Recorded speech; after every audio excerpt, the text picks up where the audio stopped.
I'm Ben Meiselas from the MeidasTouch Network. Whenever I see these MAGA Republican events, I repeatedly just get so astonished about how weird and disturbing Kimberly Guilfoyle is. And it was no different this past weekend at CPAC. I want to show you some clips of her at CPAC, and then let's discuss some of the broader issues here. So this is Kimberly Guilfoyle during her speech in that same cadence where she goes, "The best is yet to come." This is where she goes, "It's time to put America first." Here, play this clip. All of us in this room have one message to Joe Biden.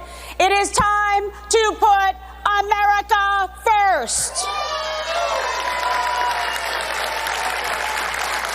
To put common sense. I mean, what an embarrassingly small crowd that was there. By the way, there was like almost nobody even listening to her speech, because as we've said, MAGA is absolutely a dying movement, and that was clearly on display this past weekend during CPAC, which now stands for Cult PAC. Here's another speech again, another part of the same speech, again, the same cadence.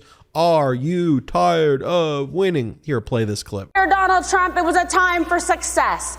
A vision for a better future, a whole lot of hope, and a whole heck of a lot of winning. Are you tired of winning? No, we want Trump back, let's be honest. But the Democrats, big tech, and the media would rather see hard. And then in between her speech and some of the other events, she's out there trying to sell gold or silver. Play this clip. And I want to make sure that you guys know about Gold Code. Don Jr.'s been talking about it. Gold and silver can protect your retirement savings from inflation and dollar devaluation. And owning tangible, physical, inflation hedging gold and silver can help diversify your portfolio. You've got to have a diversified portfolio. Everybody knows that. And Goldco has helped thousands of Americans diversify and protect their retirement savings. Support companies who support you. It makes sense, doesn't it? Instead of supporting woke companies who hate you and use your money to further their political agenda. So go to Kim's Metals, it's kind of catchy, .com to learn more. That's kimsmetals.com. Because at the end of the day, for MAGA Republicans, it's completely all a grift. Everything is a lie. I mean, we can see with our own eyes that the stage was absolutely not crowded. Like, we have photographs showing that almost nobody showed up at this CPAC, yet they always got to brag about big crowd size, huge crowd size. Here's Kimberly Guilfoyle in an interview that she gave during CPAC just saying, "Wow, the crowds here are just so huge," when it's exactly the opposite. Play this clip. So I think really this is just like an American frontier again. We're going Wild West. We're going to take it all back, and kind of similar to the themes of 2016 when President Trump was so victorious. But the enthusiasm is electric here. It's absolutely packed at CPAC. I'm surprised it's this packed already. So I'm excited because I'm speaking tomorrow. Don Jr. is speaking tomorrow. The president will speak. And I think people are just like fed up. They want to have America first policies. They want their economy back. They want infrastructure, manufacturing.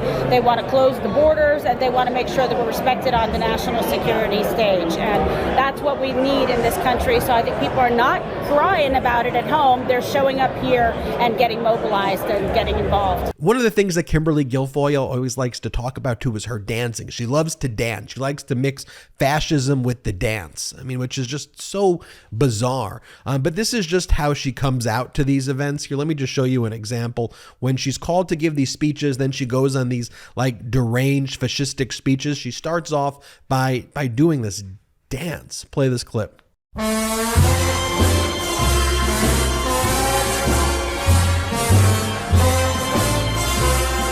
And look, we have video footage of her dancing during the insurrection. Here's a video of her, in case you forgot, inside a tent on the Ellipse during the speech on the January 6th insurrection, where Donald Trump and Eastman and Giuliani and all the speakers are basically telling people about combat and violence and let's go storm the Capitol and we're going to the Capitol, and really inciting violence. Here's her dancing while the Capitol is under attack. Play this clip. Kimberly,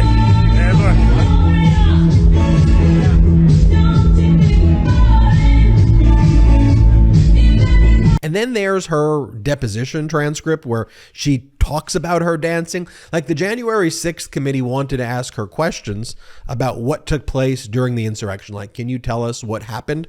And her response is to just talk about dancing. So the January 6th committee, the lawyer asks, so basically, can you tell us what happened on the ellipse? Like, you were there. What did you see? And this is what she basically talks about. She goes, yes, because they're playing music, right? Which is the president's approved soundtrack of songs.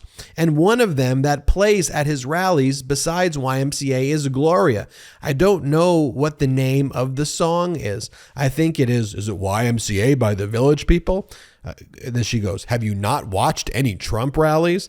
And then this lawyer goes, no, it's actually a song I believe called Gloria. I believe the name of the song is Gloria. And then Kimberly Guilfoyle goes, oh, yes, that is a song. But he also, the 80s pop song thing, yes, but he also plays YMCA and some other ones. Oh my gosh. It's a very distinct soundtrack that he believes has a heavy hand in. Exactly, says Kimberly Guilfoyle. Yes. Based on what we understand, that is very correct. And then she goes on to say, so they played that, and I'm a child of the 80s, and so I like that. And Don Jr.'s like, princess. I think he said, princess, show us your dance moves. I'm a good dancer.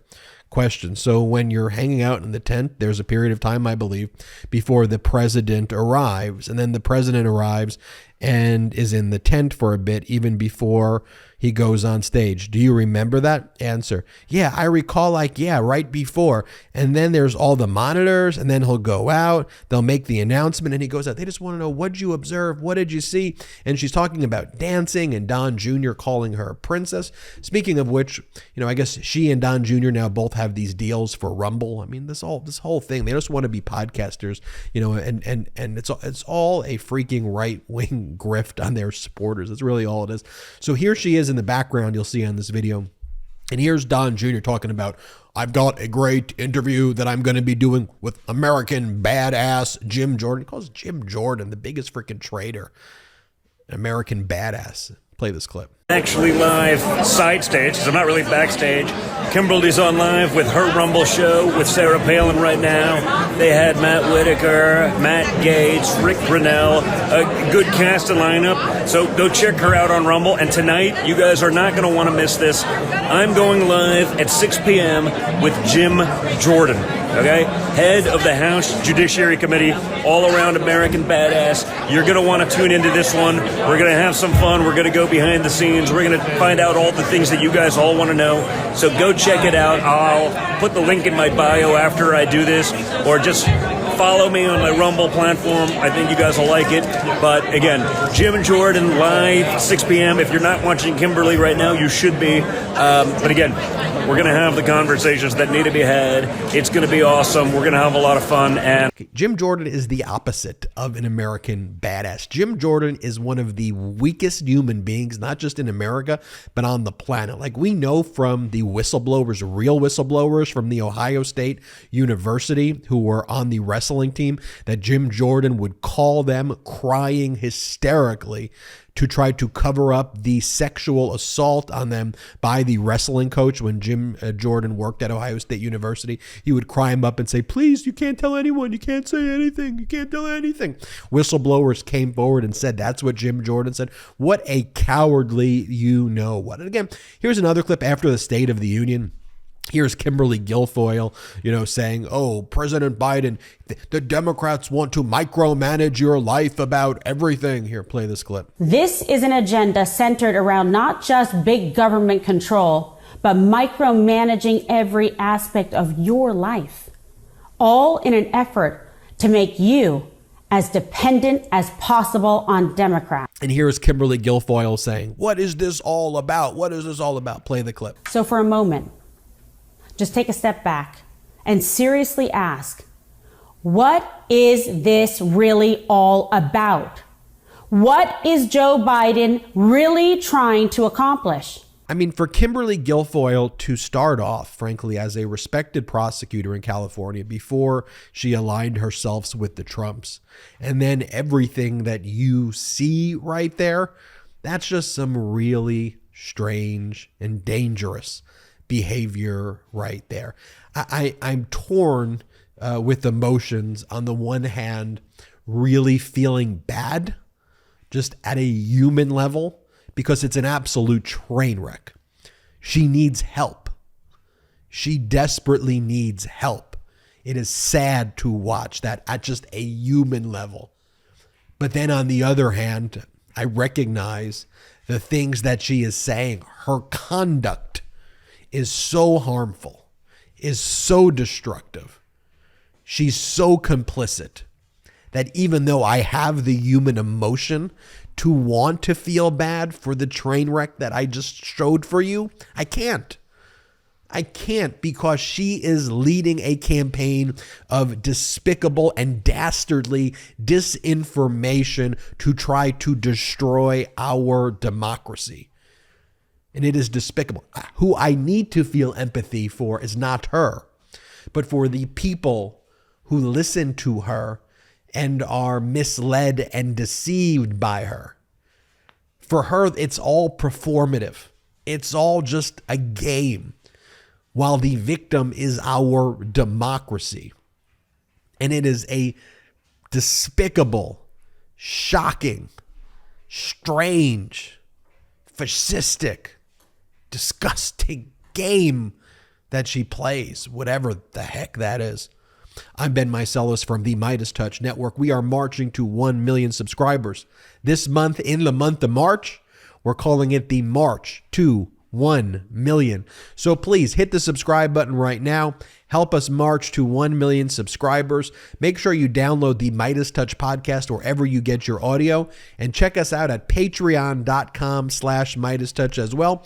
patreon.com/MeidasTouch. Until next time, I'm Ben Meiselas. The best part of waking up? MAGA tears in my cup.